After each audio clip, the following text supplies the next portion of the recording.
who have seen my talks before will recognize this first slide. It's been a familiar one for me and tells the story of what I think is the academic side of this issue, and that is how we focus on serving the user.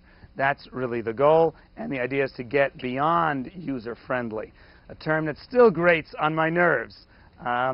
It conveys an informal attitude towards design and towards systems. What I believe users want are comprehensible, predictable, and controllable interfaces that give them a sense of power, of mastery, of accomplishment, that at the end of the day, they feel they did something, not that this magical machine somehow did it for them.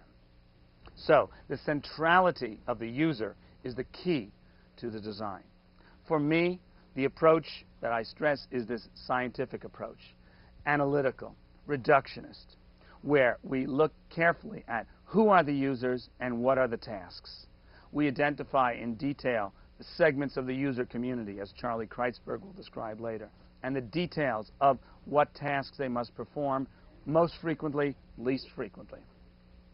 Then we want to have a theory to predict and measure the time it takes for a specific user to learn a specific task, the speed of performance on those benchmark tasks, the rate and distribution of errors. Which tasks generate higher errors than others? Do you know on your systems what are the 10 most frequently occurring error messages?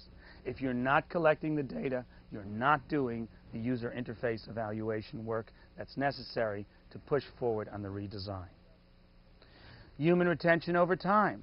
How well do people retain a week later, a month later, the details of using the system? How many of us have been frustrated the once or twice a year when we have to reset our clocks?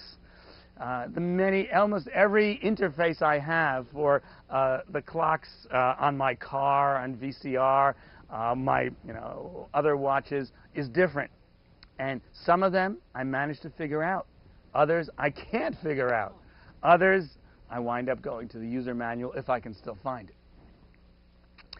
Assess subjective satisfaction is the fifth criteria, and I separate that out because I want to focus on the performance-based issues that are measurable with typical users.